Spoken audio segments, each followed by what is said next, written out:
Welcome back to the Toggled IQ Product Education Series. In this session, you'll learn about commissioning and configuration. Commissioning steps. Now that all the Toggled IQ devices have been successfully installed, it's time to begin the 6-step commissioning and customer customization process. Step 1. Create your organization. Set up your company or site in the Toggled IQ platform. What is an organization? It's the top level in your system's hierarchy. It's your end customer, the company, campus, or facility name.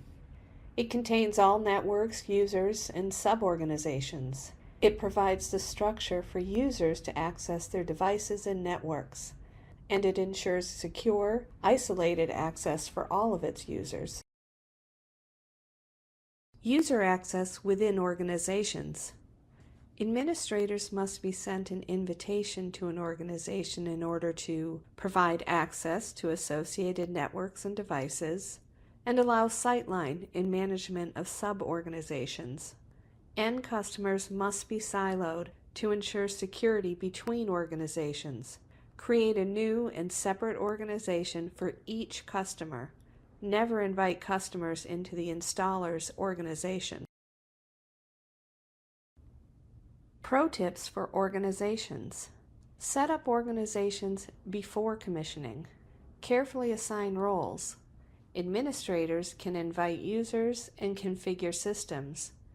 Users can only get basic control like on-off and dimming, and users can be restricted by organizations. The selected organization determines what networks, users, and devices are visible in the Toggled IQ app. Step 2.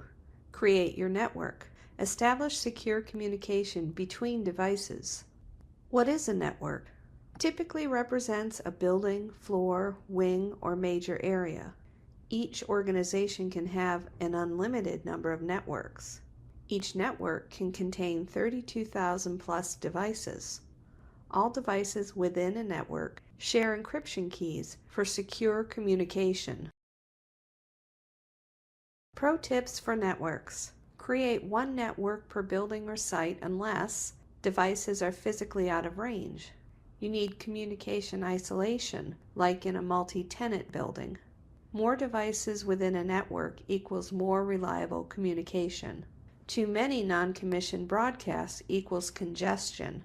Avoid more than 50 non-commissioned devices from being powered to on at once. Step 3. Create your hierarchy. Organize your building layout into areas based on your desired control strategy. Depending on your customer's desired control strategy needs, hierarchy structures can vary widely.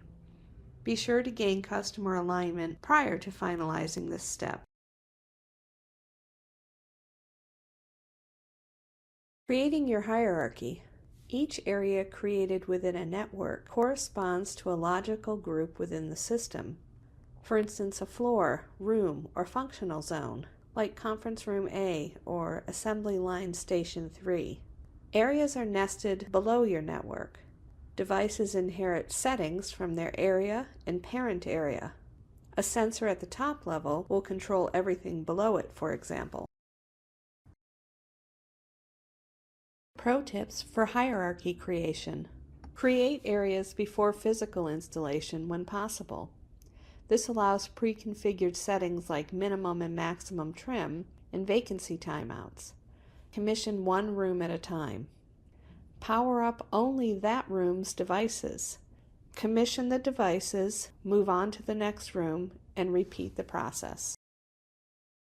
Step 4. Pre-configure. Define lighting areas and assign behaviors or groups before installing. Pre-configuring desired platform behaviors before arriving at the project's physical location further optimizes time spent on site. Opportunities to pre-configure. Setting device control parameters. Available options are automatically added to device menus based on the functionality of contained devices. For example, color temperature adjustment is supported by downlight and area lighting controllers, and therefore appears on the menu of areas equipped with downlights or area lighting controllers only. Establish schedules, if desired. Establish daylight harvesting functionality if desired. Pro tips for pre-configuring. The last 4 characters in the device name matches the last 4 characters of the Bluetooth address printed on the device.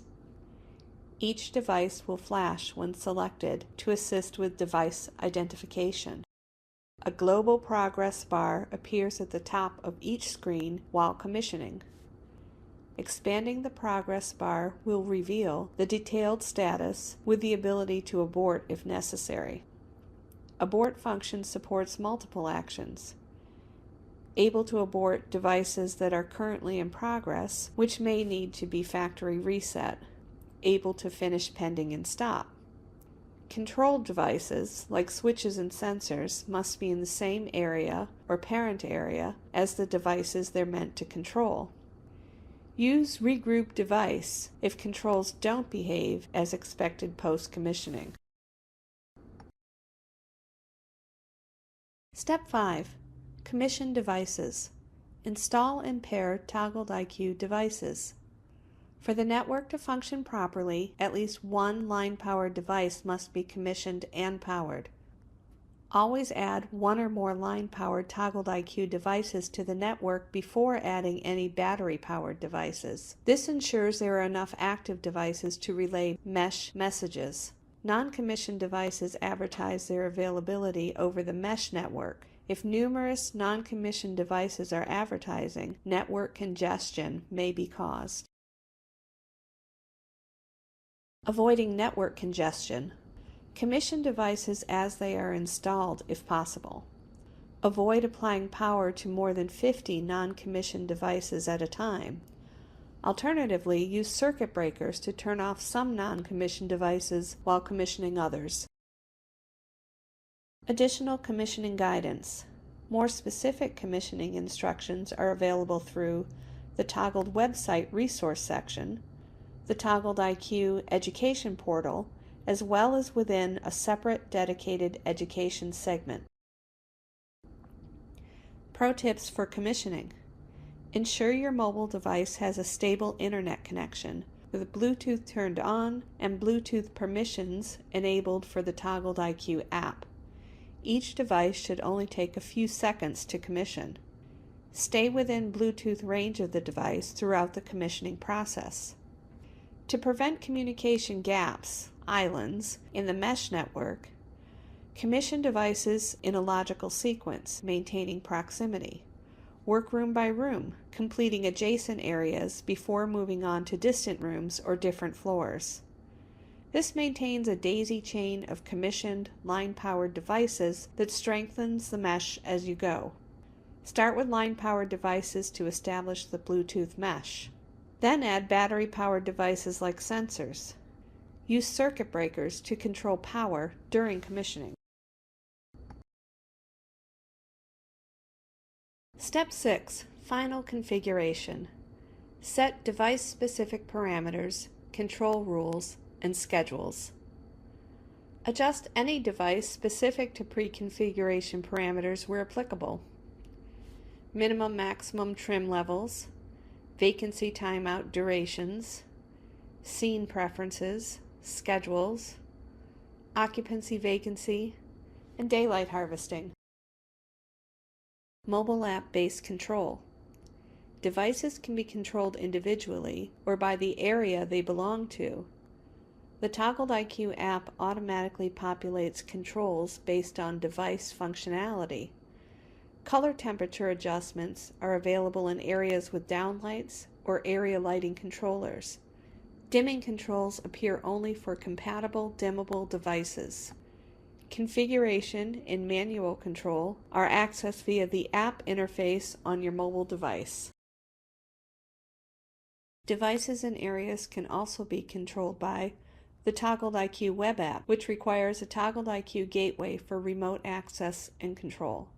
Toggled IQ switches allow manual control and must be properly assigned to an area. Toggled IQ sensors enable motion-based automation or daylight harvesting logic. Adjust lighting automatically based on ambient light. Schedules require switch-based time logic, good for automating routines like off at 6 p.m. Third-party controllers requires a toggled IQ gateway. Building management systems using BACnet IP. Wireless switches using LoRaWAN and edge-enabled rules.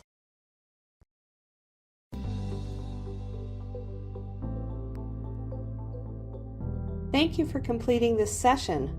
We hope you better understand commissioning and configuration. Let's test your knowledge.